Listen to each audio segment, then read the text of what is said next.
Hey everybody, this is Rydo and we are back to Darkest Dungeon. It's been a couple of days since I last played, so at a certain level that might hurt, although really at a certain level I don't think anything hurts too much on this game because I think you're pretty much screwed from the beginning no matter what you do.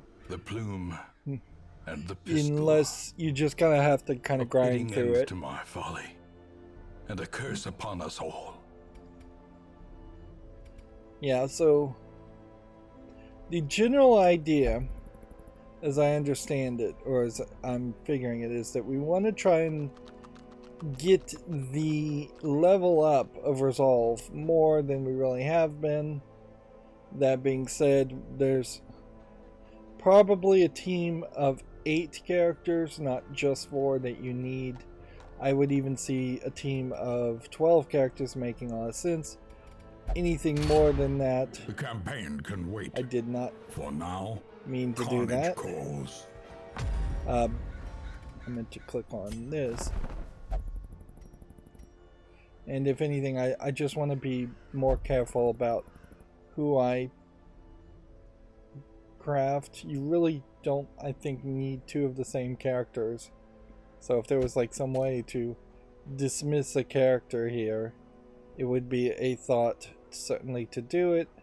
Although if this guy is an adventurer crusader and this guy is a seeker crusader, maybe that is 2 different characters. Can we then just dismiss somebody? Dismiss hero.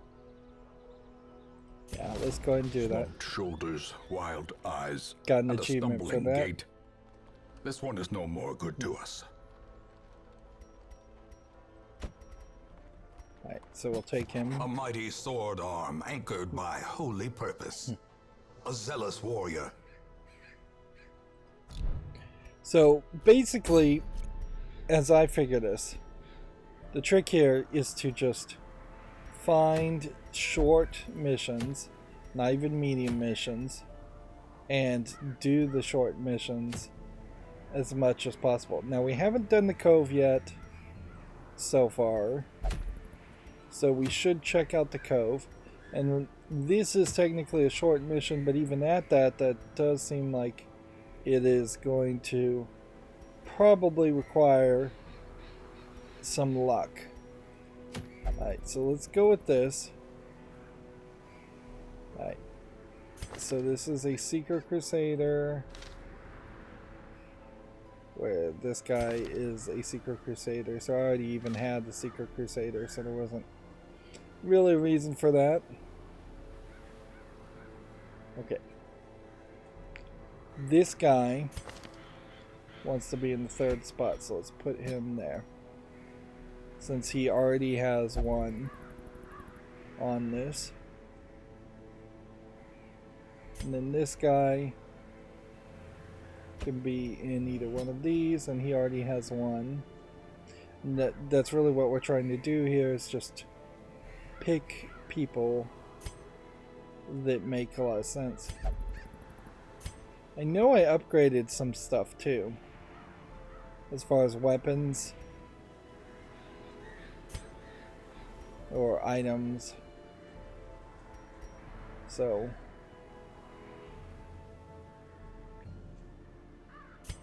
there's now potentially a major improvement as far as how the experience might be, just by increasing a dodge base, increasing an HP base, increasing an attack base by even one upgrade. It doesn't really feel like this is a game that is going to revel in a better in upgrading things multiple times. So yeah.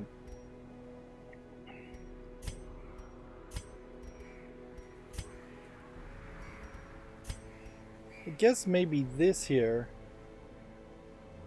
is your resolve XP versus your stress. So it's just two different types of bar graphs. Alright. So the question just comes down to, is there a healer in this group? This heals 2 or 3. Is it for self? No.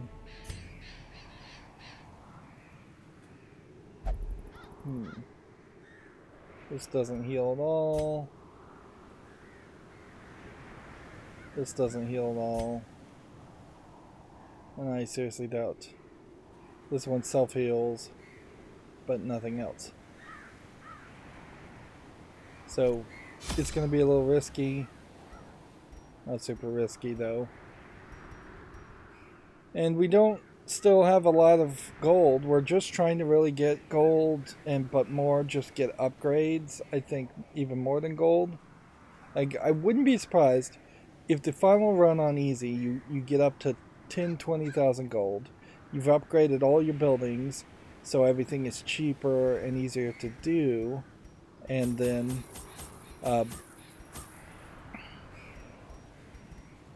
that leads to you just in that final run upgrading a bunch of characters. See, honestly, I think 1 key at most is all you really need. And like 1 bandage, 1 anti-venom seems like more than enough. 1 shovel. And then it is just spend some more gold to get some more torches, I guess. It's probably not a terrible move. We still don't know what the cove really is, so there is a possibility that this run is going to be significantly different. But outside of the cove being different and the darkest dungeon being significantly different, These caverns are teeming with pelagic nightmares. They must be flushed out. So pelagic, I assume, means plague carrying.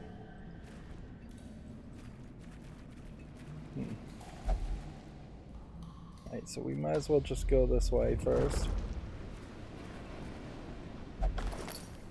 Pack has a map inside. This could have been worse, I suppose. Although, the map's not exposing everything. And doesn't seem like that would help much otherwise. Huh. Immediately I start to get a tickle in my throat. Haven't even done anything. Talked much. So yeah, there could be more plague stuff here. But otherwise it seems like there's just a different collection of backgrounds once again, which that is going to leave us in a situation where your entirety of the game is really just 4 or 5 different background swaps, character swaps, and not much else.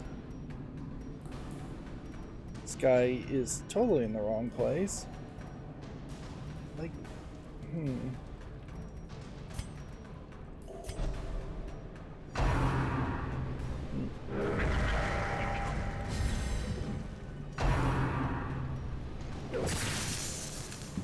Inherently, I can't help but feel like the long early access period of this game led to the idea that you needed more characters and more enemies, when it would have been probably better if they had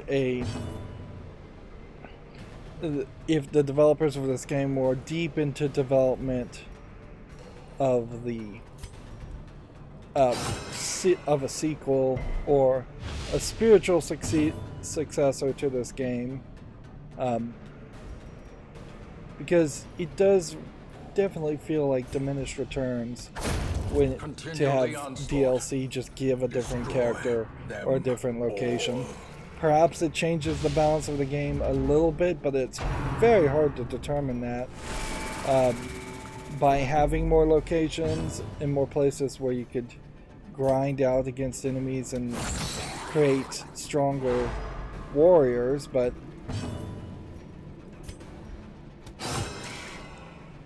that it's really not what I was. Yeah. It's really hard to determine whether that is the case or not. Like, you could make the exact opposite argument, and it would be hard to prove, to say that all the extra characters and all the extra locations don't really challenge or change the process or make it any particularly easy, or to finally beat the darkest dungeon.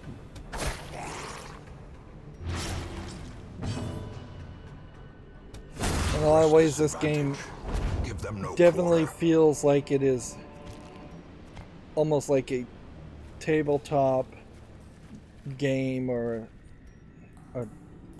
like Dungeons and Dragons type game where you're gonna spend hours and hours with it because you're hanging out with your friends, more than a video game where you'd want there to be a shorter experience.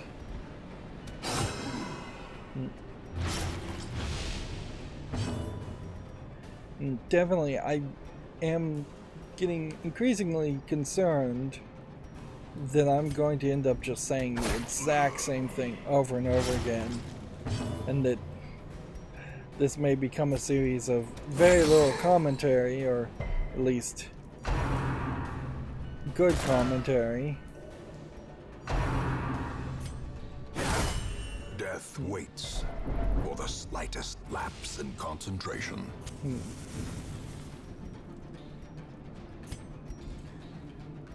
Let's see if we can take this guy out, or at least severely hurt him.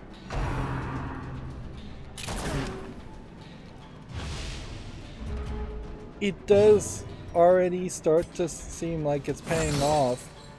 We're maybe doing one more damage, but it feels like our dodge and our defense, by having upgraded weapons, does feel like it's already starting to pay off. Which, yeah, this may very well turn into a snowball effect, where inordinate exsanguination be considered as I improve the armor and weapons of characters, they become less likely to take damage, less likely to even be afraid, potentially, and all of a sudden stress stops being this thing that's a real concern,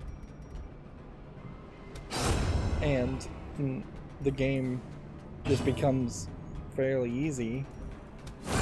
Their formation is broken. Maintain the offensive. But even if the game did become really easy, to the point where we just burnt through all 4 of these locations, and there's just like one medium location, then it levels up to one large location, and that is it, I feel like you may still struggle with the darkest dungeon, or even if the darkest dungeon really has just like one big location and that's it. Like, the first time you take on the darkest dungeon is the first time you can win with the darkest dungeon, if that really was the scenario. As the fiend falls, a faint hope blossoms. There would be something slightly disappointing even with that, however.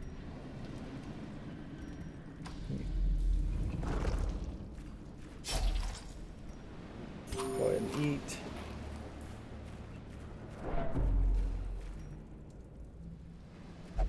There's definitely something to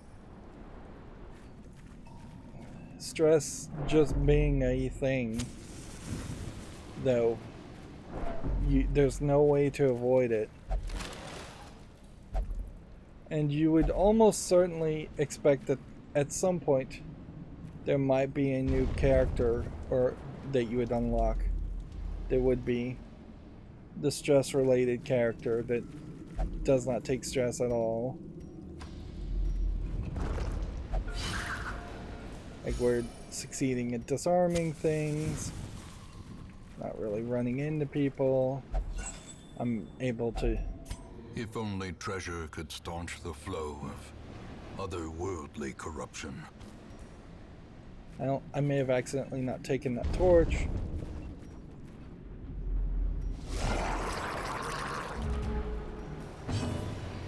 Yeah, at a certain point, you get this feeling that if this was like a mobile game, this sequence, the actual gameplay of the game should just be automated. And if there was just a way to turn that on. I've never been a real fan of like the World of Warcraft MOBAs or games that you're gonna just commit to for years upon years.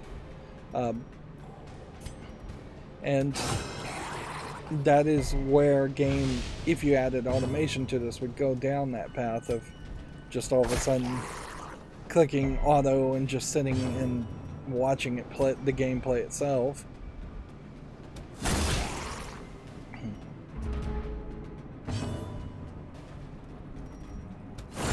Kill that character.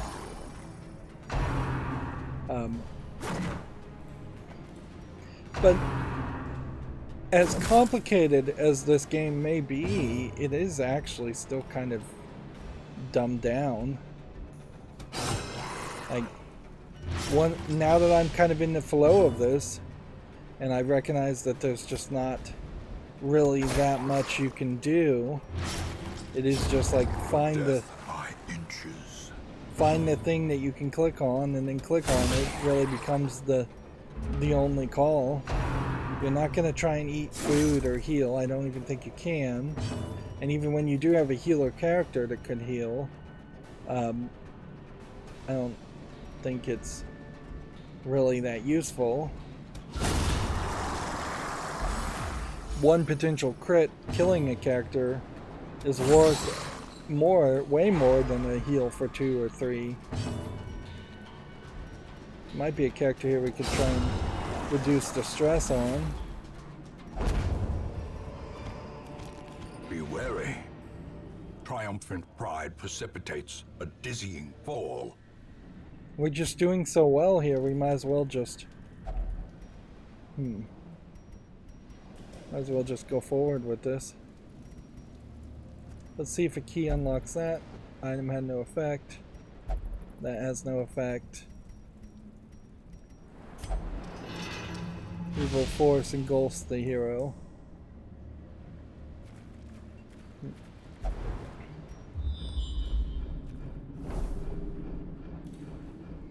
Yeah, I really don't see a reason not to just play through this all the way. We've got the torches. We've got the food. Well, there is where a...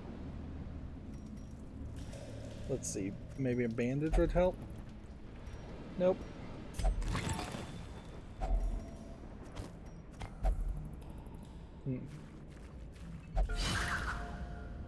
The booby traps in the cove are easier to spot.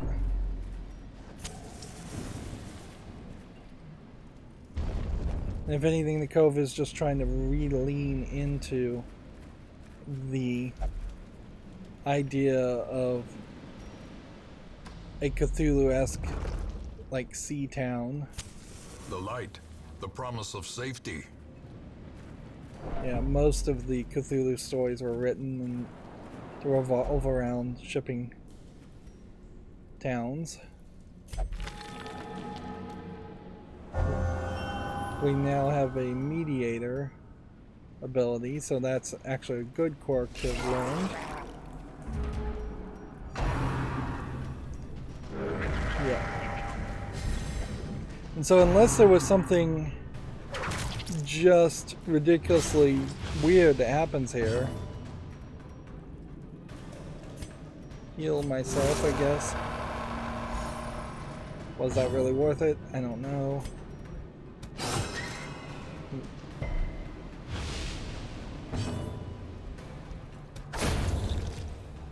Yeah.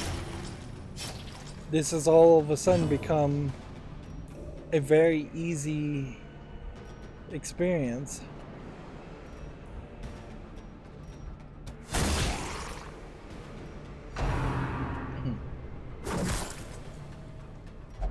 As long as this guy, Now the true test. as long as this one doesn't die. Or expire. But yeah, all of a sudden everything kind of changes. Even if I was to lose this one character, as long as I won otherwise, I think I would be perfectly safe and happy. I don't think this character,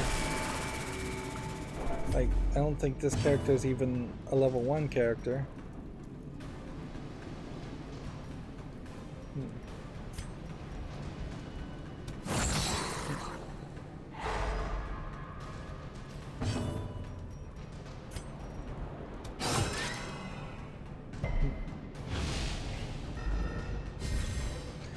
It may be very much a case that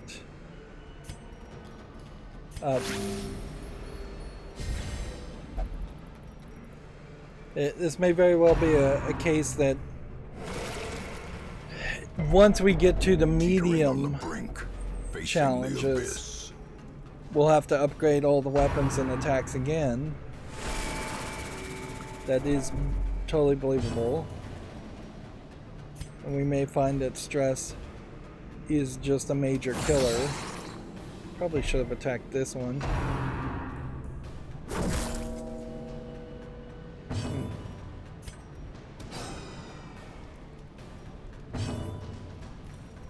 Yeah, it's still very unbelievable though that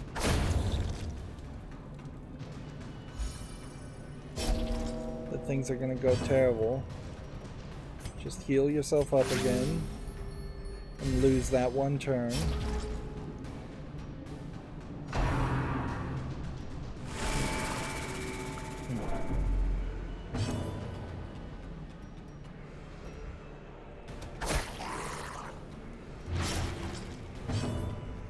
The death by inches does seem like it kind of sucks. The slow death. Unforeseen. Unforgiving.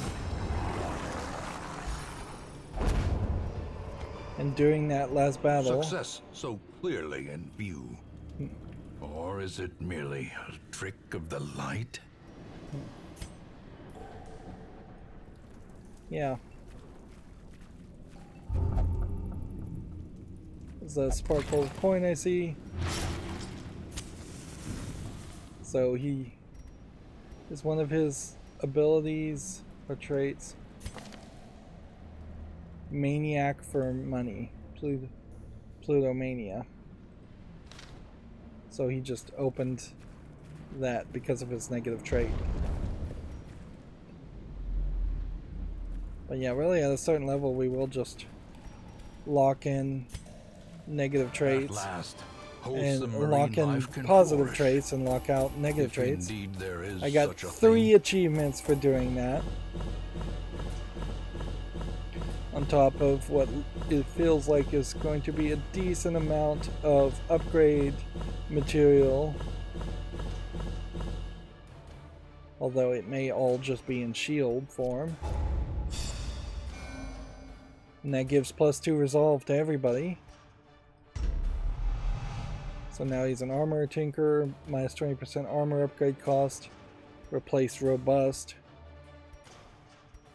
Let's see. On guard, +4 speed, +5 dodge on the first round. Interesting. And quick draw, +4 speed first round. Light sensitive. We may get to a point where we just need to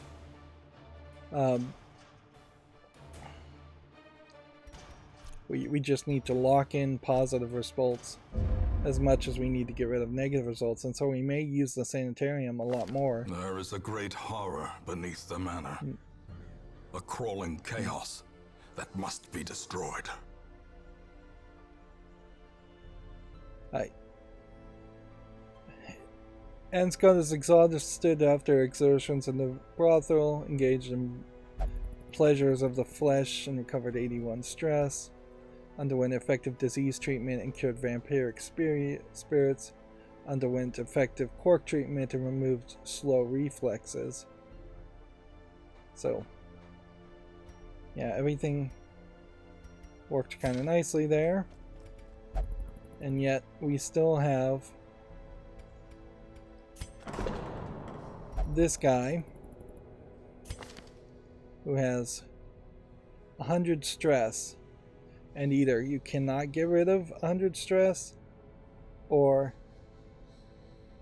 there's something else. Like, we need to get rid of kleptomaniacy from him so we can get our item back. But he is also the biggest guy.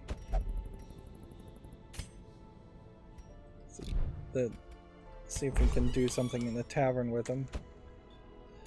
See, this guy cannot have his stress removed at all.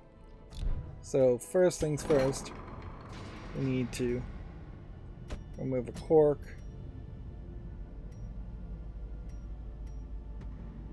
Well, no, offer prayer for stress relief. Well, then why can he not? He can only pray to a god, and that's not available. Alright, so it probably is one of the worst things to try and get rid of. And that would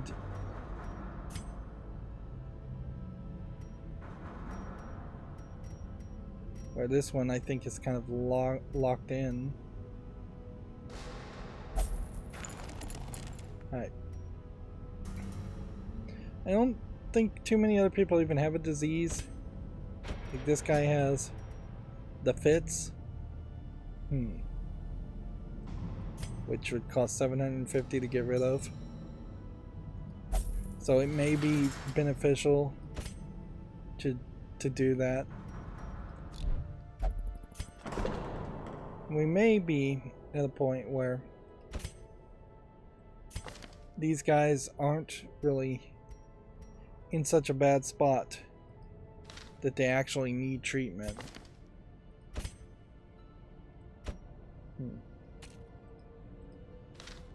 I think this one probably is in a pretty bad spot, though.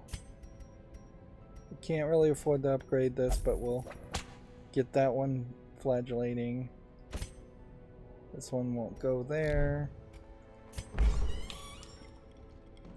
This definitely feels like it's too much menu hero. Like all the money I just earned was effectively lost. But are the upgrades lost? Is the question, or are we making progress towards potentially upgrading armor smithing and weapon smithing even more? And I would say the idea is we want everything up to 1 on this first. Because the second we get this up to 1, which might be doable but probably isn't doable. Once we get that up to 1, my understanding now is that we could upgrade our experienced recruits by 1. And then anything that is just at a 2 of resolve, or at a 0 of resolve, or would just become redundant, and we could just kind of dismiss them as characters in favor of starting with 1 resolve, characters with less quirks and less weird stress related problems. Seeker Bounty Hunter versus a Seeker Crusade. Apparently being a Seeker is probably just the color palette. So like dismissing a hero here. It is done. Just for room. Turn yourself now to the condition of those poor devils who remain.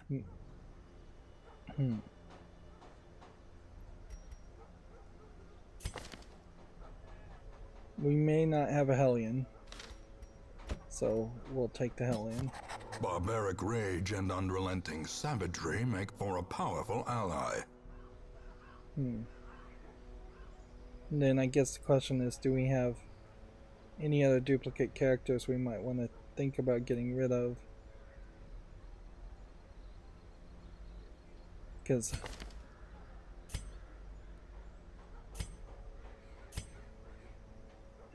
yeah, Highwaymen, maybe we have multiples of those, or Crusaders. It may have multiple of those, but honestly having a Crusader extra.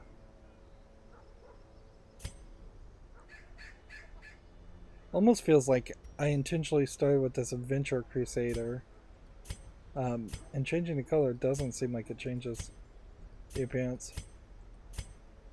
Maybe there was some DLC that started you off with a fairly balanced character, or maybe that's just the general way the game is supposed to work.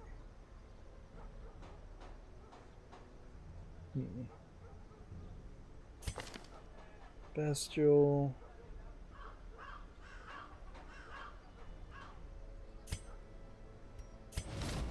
Those without the stomach for this place must move on. Obviously we can't afford anything, and we're really not at a point where having extra money would make sense that you would spend it on those items. You really can only have 2 items anyway, so items really aren't going to play a role in this game. I don't feel like they will at all. Maybe the other kinds of items would make sense. I just want to see if there is reduce disease treatment cost. Curious methodologies and apparatus. At some point we are going to have to just have soul. more space, which the fact that there is effectively 6 slots here, and then maybe 9 slots here, and then maybe 9 slots here, does really lean into the idea that you may have to juggle a lot more characters than I think it feels like you're going to have to juggle. Do we have any items here? Okay, if we had a Jester character, but do we have a Jester character? If we did have a Jester character, he's not jumping out. Arbitist. That's a... And we really haven't done the Shield Breakers, Nightmare scenarios as being a side thought.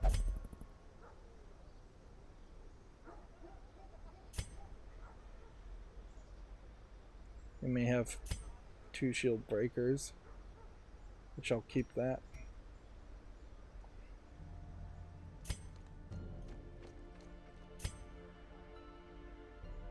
Yeah, I guess we just don't have an Arbitist. Alright, well. So we've seen the Cove, we've seen the Weald, we've seen the Warrens, we've seen the Ruins. This is all now going to come down to finding short ones and avoiding medium ones. Working people up to level 6, which might very well be the beginning of the end to need level 6.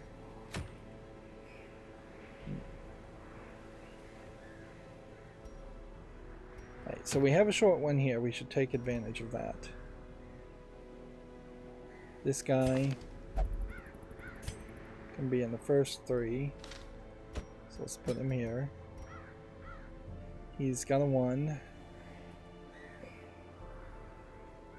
This one's in the team. In the back.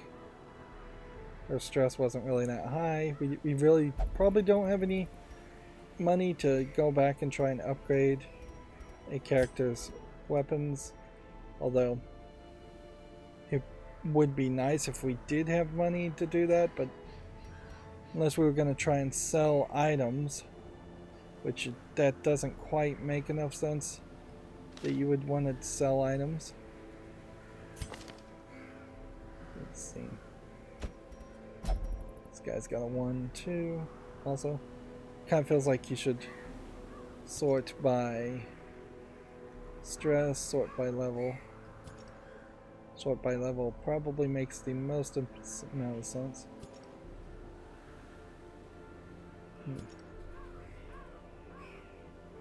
Right. Okay.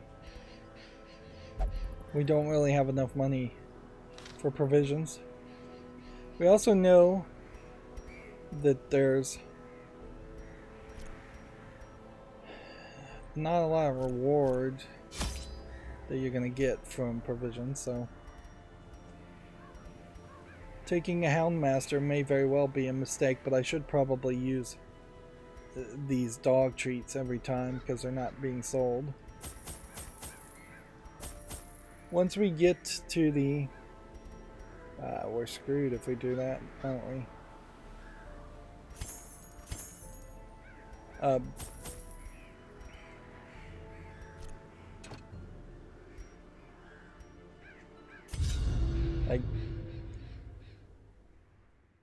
Well, once we get to the medium places, then you have the camping, and then the camping changes the way the game is played slightly. But for this run, I imagine we're just looking for gold and then to flee and then to jump back into another run. The That fiends may must be be driven back. And what exactly better place how to it begin goes. than the seat of our noble line.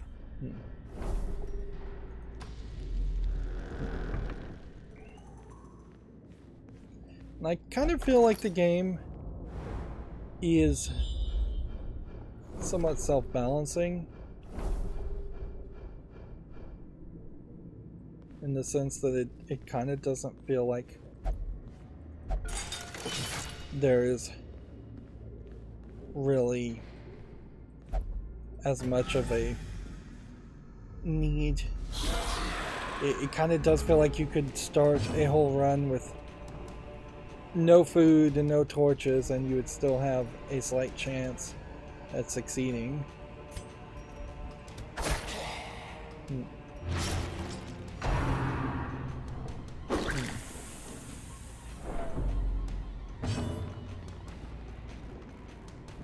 I kind of feel like these characters, these cultists, as characters also let's see. Damage mod 65%, Hound's Rush. Like these cultist characters feel like they were added late in the game, so I have to kind of assume, if that is true, and that's just not a feeling I'm getting, that the estates were added late in the game. Maybe possibly to be a high reward, high risk area. We may find that this just does not really work. Like, if I can get all the way to this point on the map, that might be a pretty great experience as far as just avoiding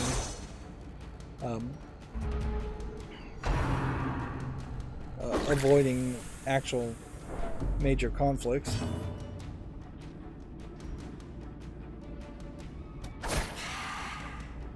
That being said, all of a sudden this feels harder or more difficult than the previous run, so it may be that these occultist characters just have that different aspect to them, and confidence as surges such, as the enemy crumbles.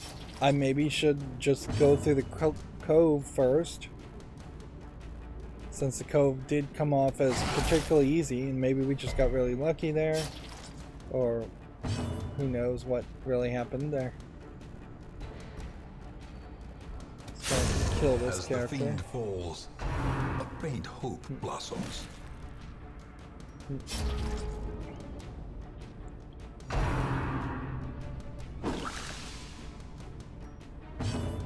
You know, not so much in video games, but definitely in like TV shows and anime in particular, if we'll use that example. You tend to have cases where a character is introduced as a real challenge and a bad guy, and then that's kind of the last you see of that character ever again. You don't see the exact same copies of characters. The first test. Now it must be carried home. Whereas this game doesn't really have that feeling. It seems like even if we were to get to the... Which character has bleeding as a problem? Apparently nobody anymore. Even the cold stone seems bent on preventing passage. That added a massive amount of stress to dig through that.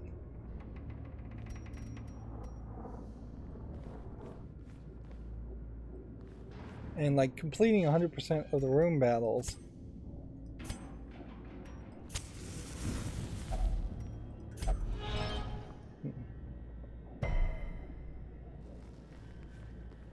Like, I don't think we can do that. We're out of food, we're out of torches. And unless I am really mistaken, I kind of feel like we are not going to be able to account for things. Is this the doomed party that we should try and go with? Just to have an entire party eliminated, just to see what happens?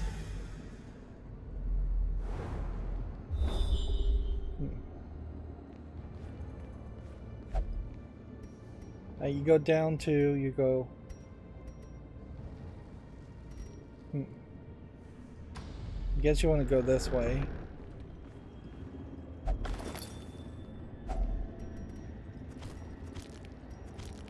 I guess it's a case that the curios can have anything in them.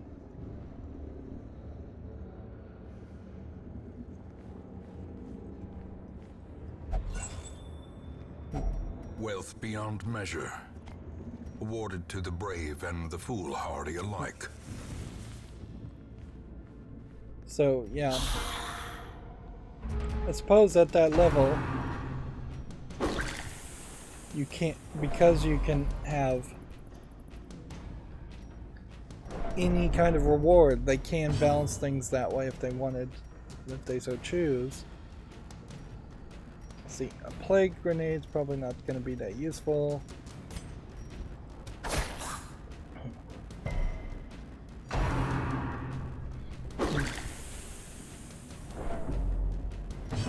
It kind of feels like there should be an inheritance or dowry system. Dowry's probably the wrong phrase to use, but something along that level that would allow you to press this advantage, to gain some kind of support for losing characters instead of it all just being negative when a character dies. That it's oddly counterbalanced without some kind of system like that. Like, and sure, in the first like Super Mario Bros. Game, if you died a lot, you would just get a game over and no assistance. But in modern Mario games, generally speaking, if you die a lot, they will try to give you some level of assistance, whether it's obvious assistance or whether it's sneaky behind the curtains assistance. Some games straight up will ask you to, if you want to jump levels or skip entire sections. And that's not just Mario games, that's a lot of games. Ghoulish horrors, brought low and driven into the mud. Alright, well this guy's about to die, as it were. As far as insanity, we don't have any laudanum. Room battle with Curio. I don't think you can go any further than this. You cannot Take stress learn of a defeat. thing you think you know.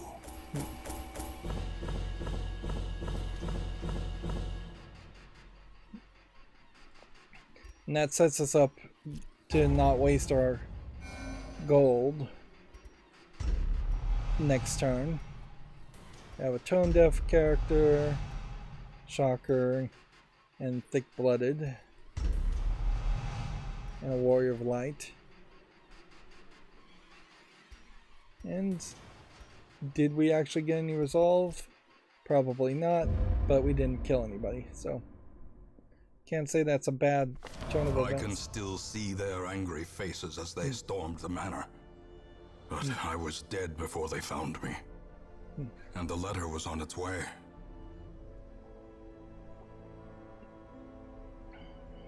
So we now have Corner Stars, the resurrection of Ramshackle Hamlet as Lord Brave artisans and merchants who see potential in the vacant lots surrounding the town. 1 blueprint awarded. What does a blueprint do? See, the hamlet is growing and news of your presence is emboldening craftsmen to return. You may now construct all new buildings. They are expensive, but provide unique bonuses that may help you in your endeavors to cleanse the estate. I was not expecting a city management element like that.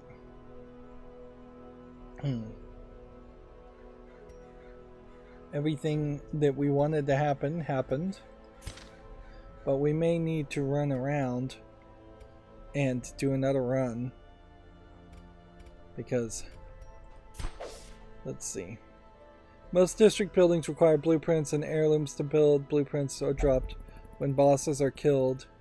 Color of Madness districts require shards, which are earned in the farmstead. The mill is unique in that it requires memories. Memories are mostly dropped in the Endless Harvest quest by killing the sleeper. Note: to gain access to all district buildings, you must purchase the Crimson Court DLC and the Color of Madness DLC. So basically telling you have to buy DLC.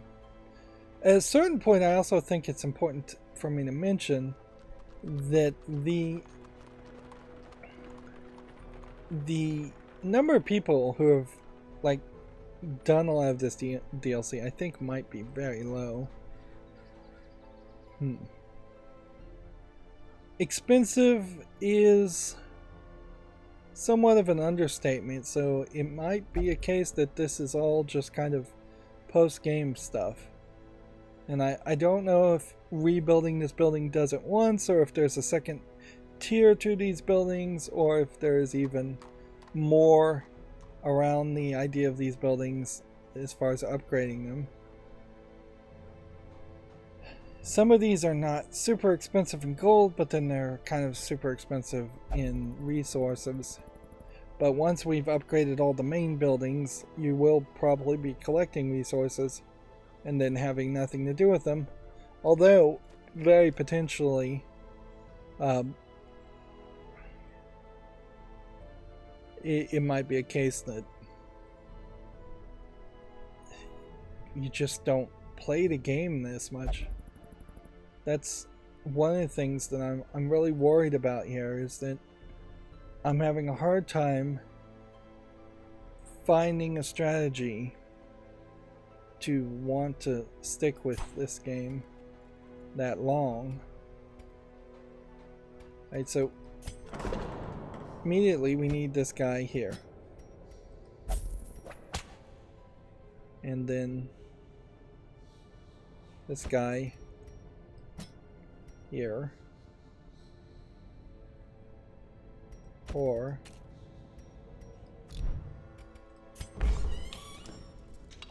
this guy here. Right. See, that uses up pretty much all of our money. So even if we wanted to do something more, we're kind of not capable of doing anything more. We're gonna have to go on another run with people. And I guess there isn't too much to try and figure out here. This character is a shield breaker. Bounty hunter we do have.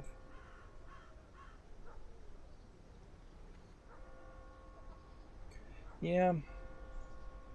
Guess I can't just jump through all this though, I need to see if maybe I got enough resources to upgrade anything. I think the answer probably is no to any of that.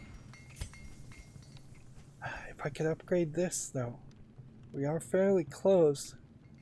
So then the question I guess would come down to, if we offered shields, not to be confused with this bust icon that looks like a shield, if we were to take 3 of them, could we get 1 of them? Yes, we can. In the end, every plan relies upon a strong arm and tempered steel. Okay. So then I would need 9 busts and 12 more shields to increase the experienced recruits. Or increase the roster. I think, lost our occultist.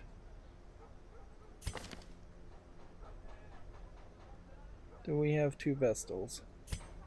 Yes, we do. Dismiss a Vestal. Another soul battered and broken, cast aside like a spent torch. Do we possibly have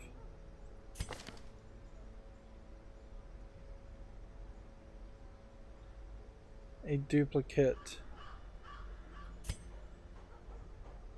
Well, this is a Crusader character, and we already have a Crusader character, so let's get rid of that too.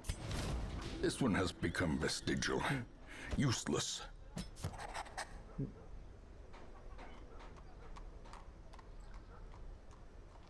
But yeah, we're running out of space now. And the fact that we're not seeing too many other kinds of characters, the Jester seems to be the one character that's getting overlooked, is interesting. Let's see. This Abalist.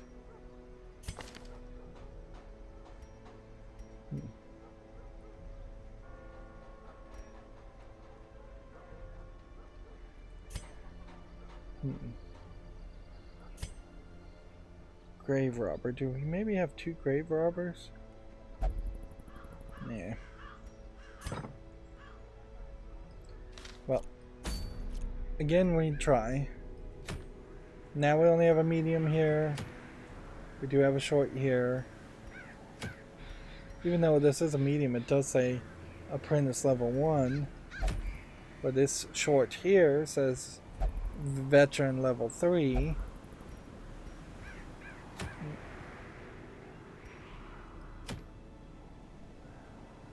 Medium here, explore 90% of the rooms. Medium, explore 90% of the rooms. Complete 100% of the room battles. Alright, well, there we go. We have a 2 character here, which we can put in that spot. We have a healer, which we'll put in that spot. We have this guy, which we'll put in that spot just to get rid of her. We could reuse her, but her fear levels are pretty high. And in a lot of ways, a lot of the characters' fear levels are really high. At a certain point, too, even though we're getting these new characters, I don't want to use the new characters. Because that would just be another character that I'd be trying to level up from level 0 to level 1, when I kind of would like to just skip all of that.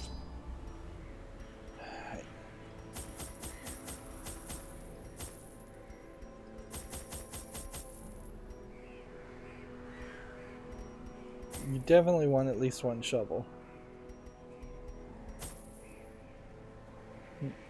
8 food seems to be about right for a short one.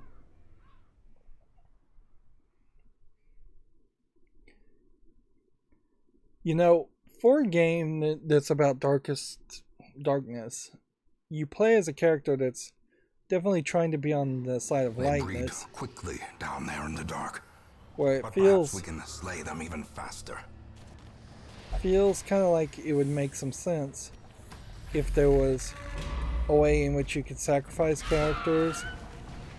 Like if there was some kind of sacrificial slab at which you could kill a character and then get money out of them, get some sort of reward of any real amount.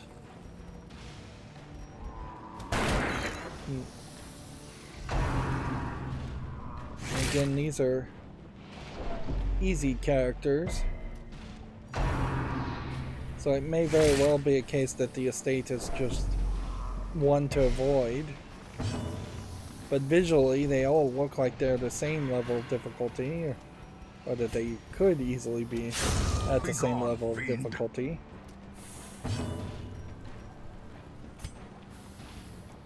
Torch plus 5. Their formation is broken. Maintain the offensive. As the fiend falls, a faint hope blossoms. Right. What happens if we use a torch? It has no effect.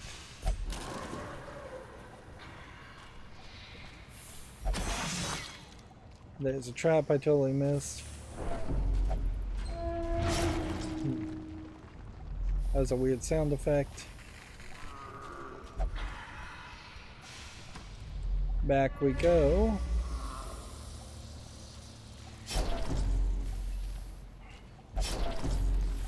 It's just like a lot of stress being collected for no good reason.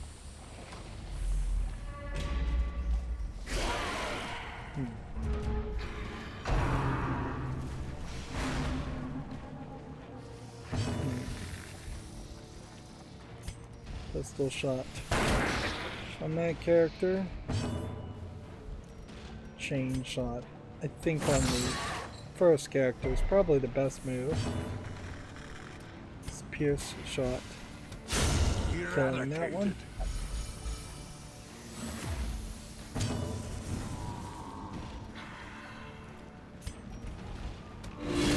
Bring up our torch some more. The match is struck. A blazing star is born.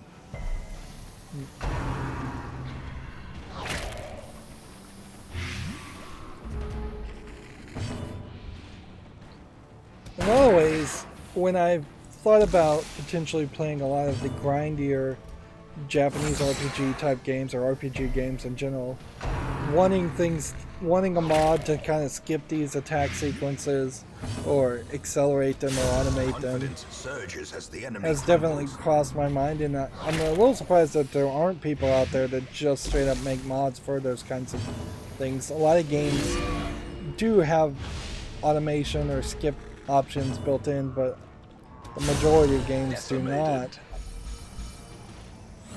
But that's definitely what I'm feeling here, is Be wary. just a real desire to Triumphant pride precipitates a dizzying fall. speed this whole thing up.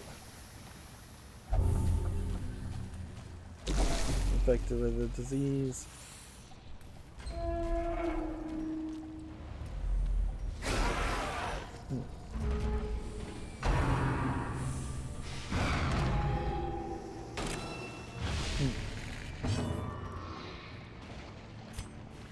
And yeah, at a certain point, I kind of wonder if there isn't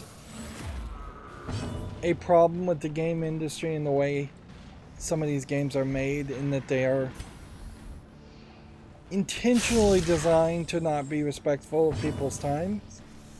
And particularly when you're looking at a game like Darkest Dungeon, which this is definitely not a game that you would really encourage kids to play. Maybe edgy teenagers, it's fine, but you're talking probably 20-plus-year-old people are going to play this type of game. Vistas of emptiness reveal themselves.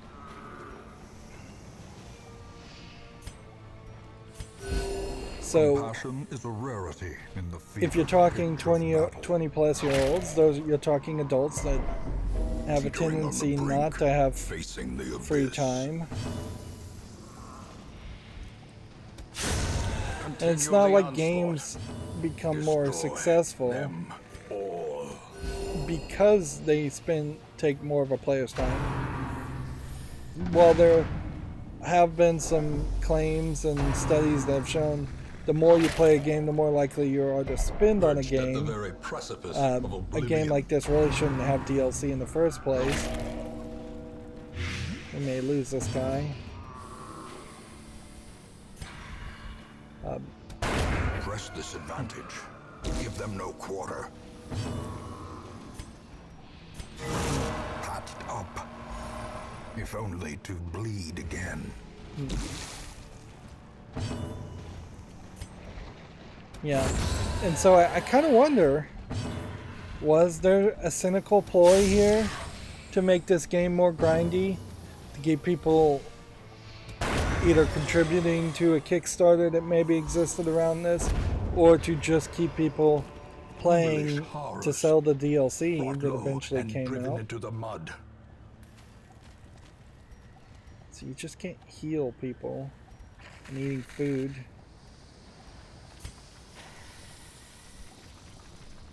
Interesting. I guess we're picking an area.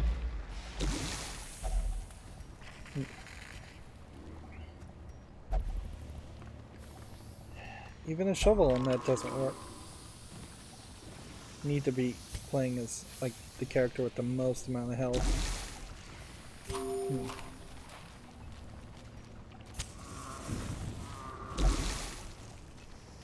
And I kind of feel like everything is going all right now, but in all honesty, that could change fairly quickly.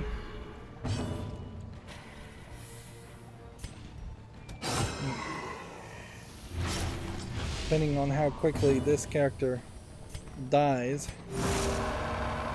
his heal ability is not really matching up with his health level. So his health at 35, whereas other characters have like 10 health or 20. Yeah, you would need a better balance of characters.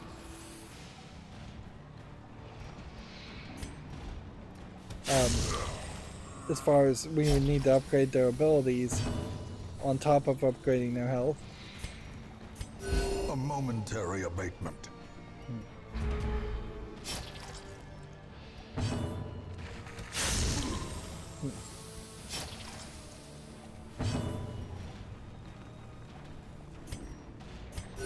Just continuously heal the party and waste that character's turn.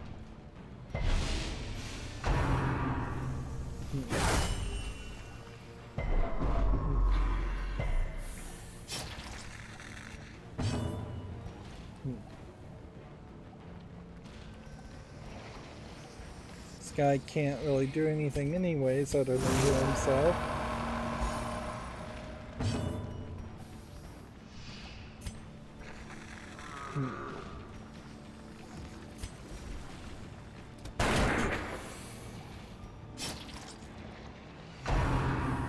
this guy's... Should have killed that guy first.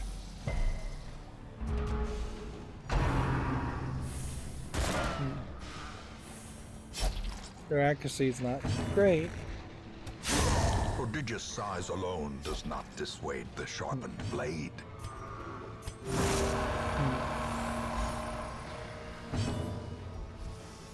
Let's get rid of the next character. Soothed. Sedated.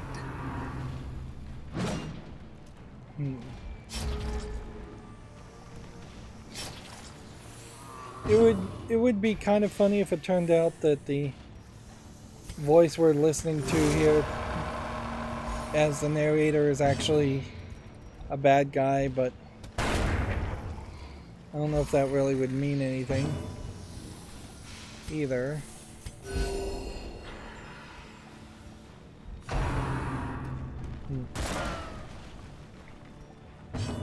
At a certain level, it wouldn't be a super surprise if the character you're playing as the leader who is hiring all these people is actually evil and is doing the wrong thing by sending these people to potentially risk their lives and get killed and turned into maybe even more monsters. These nightmarish creatures can be felled. They can be beaten.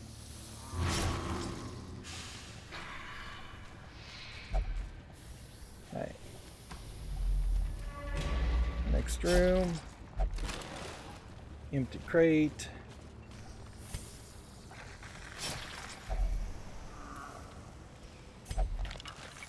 Infected. Trap. That was not the character I was controlling that got attacked by that trap. We can increase the light.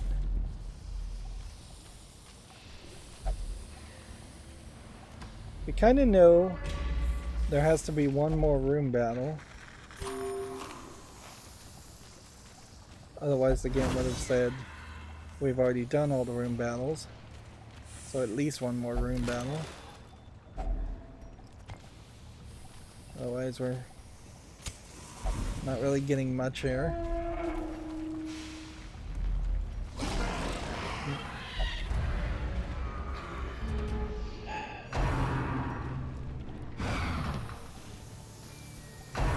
Everybody's getting moved around.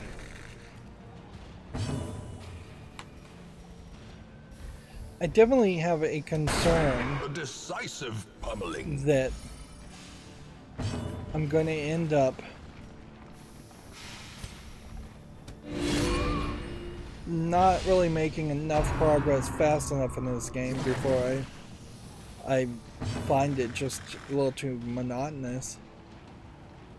And it would be silly for me to claim I would like take a break from one game and play a different game and come back to a game. I've done that with like Binding of Isaac, but I did that on the aspect of actually enjoying Binding of Isaac quite a bit and having played it quite a bit. I shouldn't potentially rage quit and then not call it a rage quit, even though when I say rage quit I don't really mean that the game has put me into a major rage as much as I just lost interest in it. But the phrase works.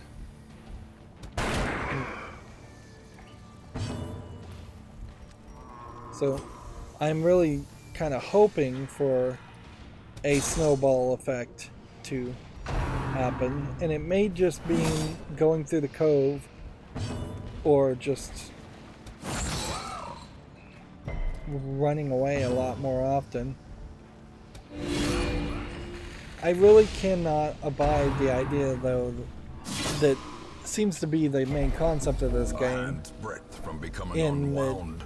you are supposed to just run away and make the best of a bad situation, even on easy mode. And if anything, I guess that highlights why I wouldn't like to play most games on harder difficulty modes, because I would probably do a lot of less than 100% successful actions and end up having to run away and flee with my tail between my legs. executed with impunity. Let's go and heal the party.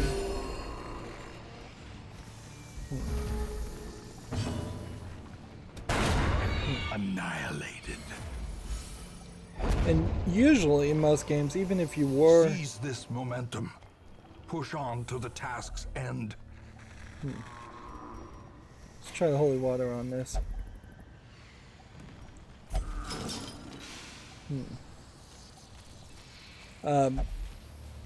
Yeah, even if you were actively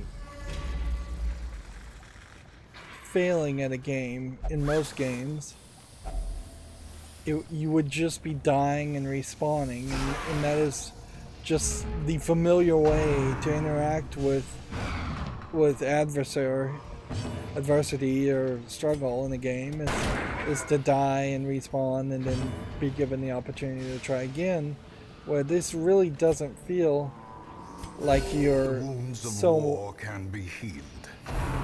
you're Never hidden. well, I mean, it is the old school way of dying and respawning, in the sense that if your characters die here, they will effectively respawn and be recruitable again at the beginning of the game.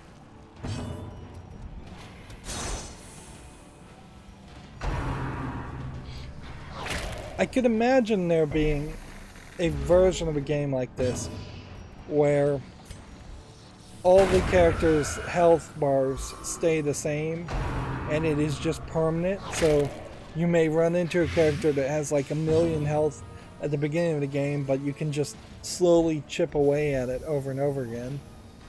That's not this game, obviously, though.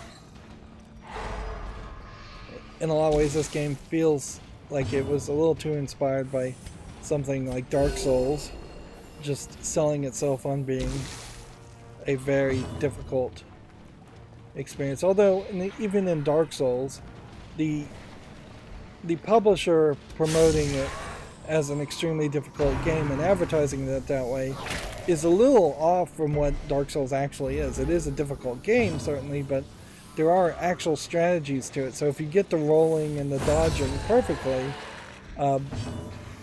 that will work just fine. This game is actually worse than Dark Souls because when you attack, you have no idea what the dice rolls and the random number generators are going to do as far as critical hits or the amount of damage. It's just within a range.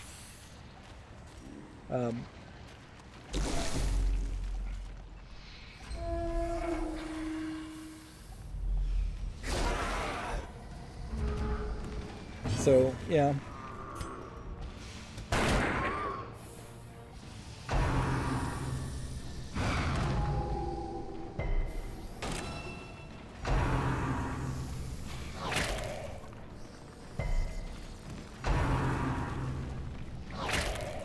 Of course, if you were going to make a game where there was only a small number of worms, let's say that there's 100 worms in the entire game and they have a much more health, or even one worm in the game and they have much more health,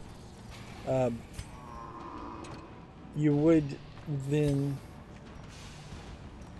probably need a lot more level design, and there's just none of that in this game.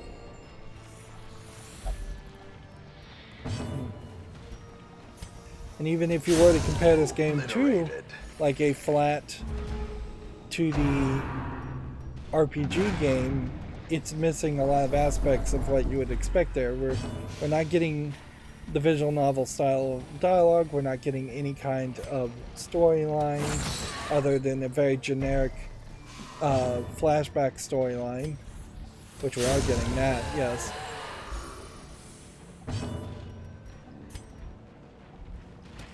Impressive. Yeah, I definitely would have preferred they had paid an animator to do twice as much work for this game and have the gameplay mechanic creator do less than half as much work. And at a certain level, I guess, even if it was going to be a game around madness as a gameplay mechanic, you'd almost assume that that would be a horror game. A trifling victory, but a victory nonetheless. I think we can continue adventuring here. Normally I'd say no to this, but if we go back up here,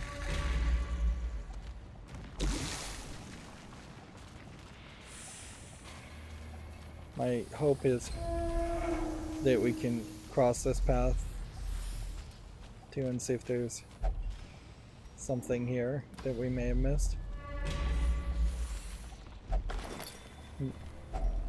Glittering gold, trinkets and baubles. I kind of Paid stopped for getting in journal blood. pages so much. These guys were surprised. Another abomination, cleansed from our lands.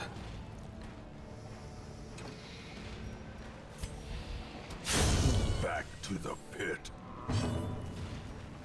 And maybe if you defeat some enemies, then other enemies could potentially de-evolve. There might even be an idea around something like that. A momentary abatement.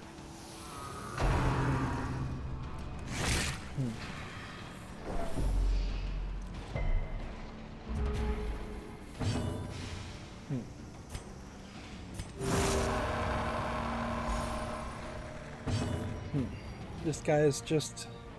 Well, these two characters are going back and forth just healing each other. Abatement. And healing's not really that necessary because that's just going to add stress in the long run. Another So he one should have just falls. been attacking. As victories mount, so too will resistance. Stack of treasures.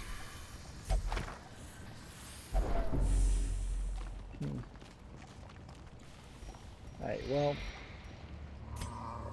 at that, I think we're done. Some experiments should have never happened. You are doing just work ending them.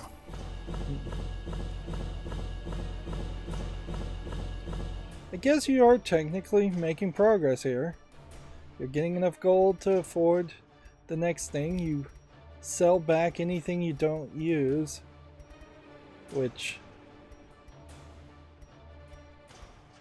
maybe you're not selling them back for as much as you're buying them for, but then you get that resolve and that lets you level up, and it seems like going from level 1 to level 6 is the maximum level, or probably 1 to level 10 if I was to guess.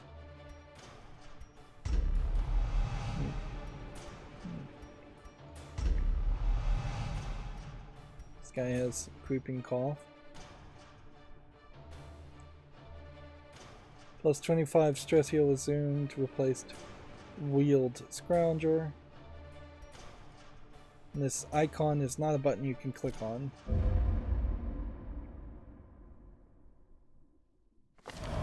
Women and men, soldiers and outlaws, fools and corpses.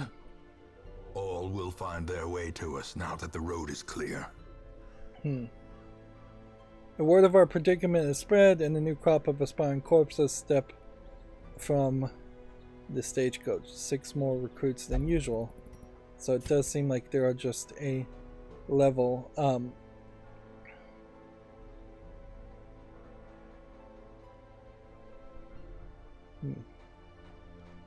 He's no longer masochistic. Interesting. The survivalist is now unlocked as a character. Interesting.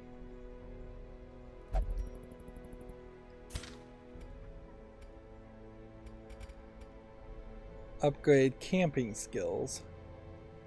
Well, let's check this out. At home in wild places, she is a stalwart survivor and a strict instructor.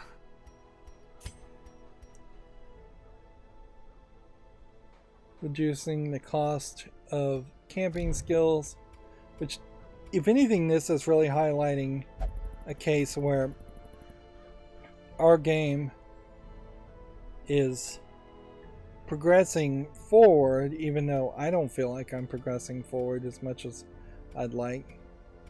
So this guy, we have no idea where he is. He went to gamble somewhere, but he is not at this place, and maybe that's because the caretaker is in that spot now, or maybe that has no connection to anything. You can see a lot of people around here.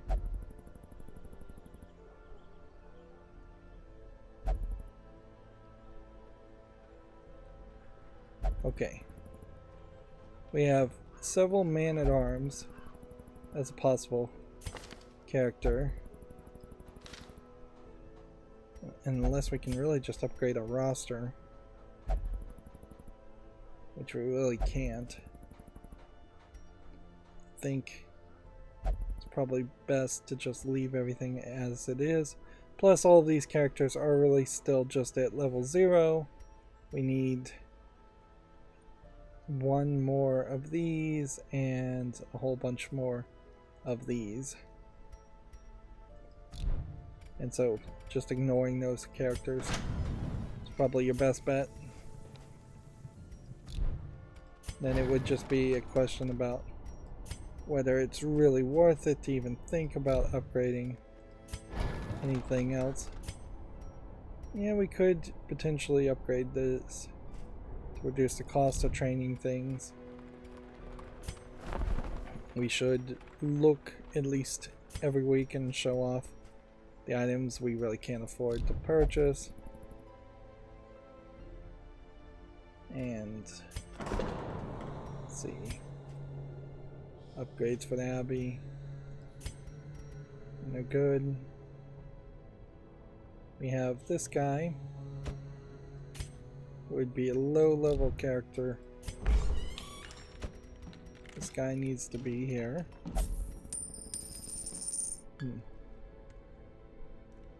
We may straight up have just lost Reginald forever.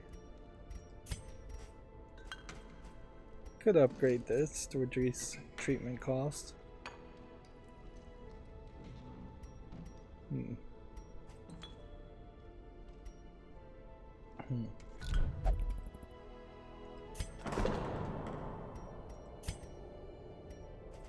cost is already kind of reduced here, however, so it'd make more sense to just do that.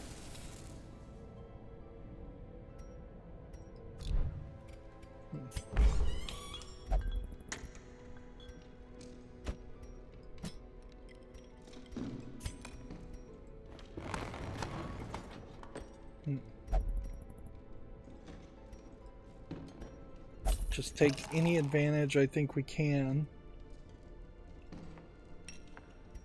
And as long as you don't really have anybody that's just like completely restless, I think you're kind of fine. This 2 character has a disease. If I was to remove that, that would be 650. Minus 20% damage. But then we lose him. And then that just leaves this one still in our team, and we may have to just take some more people, some new characters with us, and try out some new characters. Which I guess there is some value in that. To say, hey, there is definitely a possibility that a man-at-arms character would be very useful. Let's see.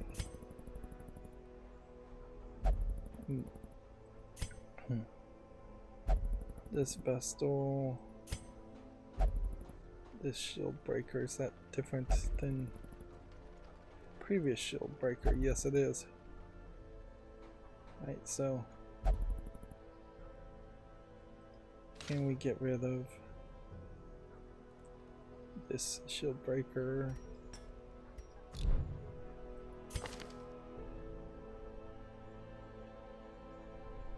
Yes.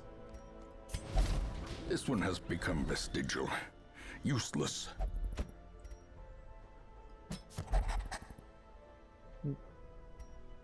And Seeker may mean that they have like some kind of scouting ability. I haven't quite wrapped my head around that.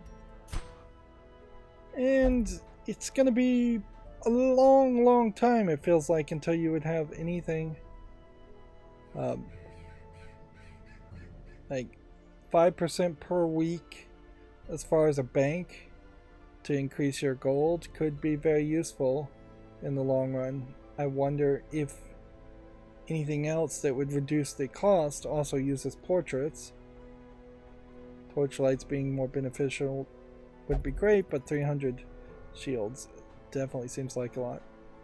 I can't help but wonder if this is just content that was unlocked at this point because of DLC, and you wouldn't have gotten this at all as far as districts if you hadn't bought some kind of DLC. And that it really is just like this post-game aspect. Even if it's not a post-game aspect, it is going to be this weird in-the-game aspect where what you're potentially going to be doing at the end of this game is going to be so much more micromanagey than what you're doing at the beginning of the game, which is mostly just trying to struggle to get through an experience. And I definitely don't feel like the Butcher's Circus does anything for you as far as all of that.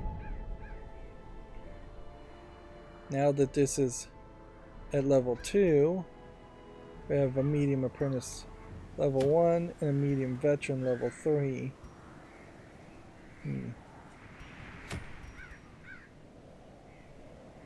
Which probably means you don't want to do that.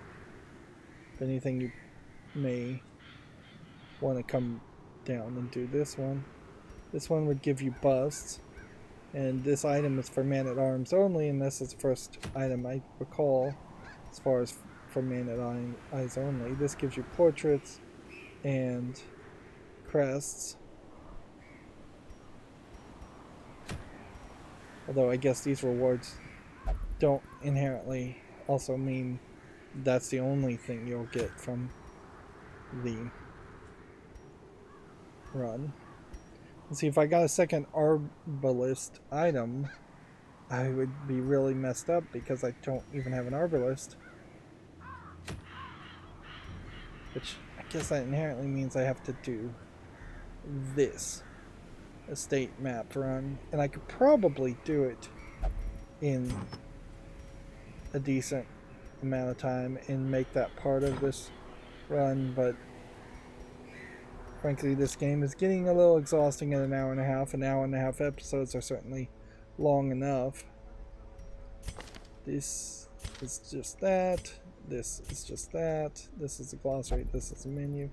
We do have a blight charm plus 20% blight resist. Warrior's bracelet plus 10% damage minus 4 dodge. And then we have two things that we couldn't use.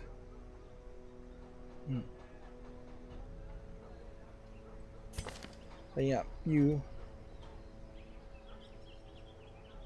get down to these characters, they really can have only 2 items on them, which really limits the amount of items compared to something like Diablo, where you could have probably 2 different kinds of bracers or 2 different types of rings and a necklace and a shield and a left hand item, right hand item, hat item, foot items.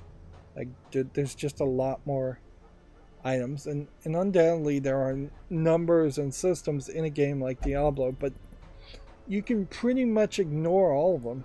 You can just say, alright, this looks pretty, I'll put it on, or I won't put on anything, at all, or I'll spend the 5 minutes it might take me to think about whether one stat going up versus another stat going down is a better trade-off. Usually in Diablo 1, I would say it was pretty obvious, and in later games that were inspired by things like Diablo, they would straight up just have arrows or things. A lot of games now just will show you an arrow if something is better than what you would replace it with. But I could see an alternate version of this game where this entire section is eliminated and it is just more focused on quirks and stress. For the fact that this game is so built around the idea of stress, it is very weird that it is just in this little corner here. And it is supremely crazy to have just a whole list of resistances, a whole list of diseases, a collection of 8 different camping skills on top of 8 different potential attacks. It's all strange. Strange how much focus is around that.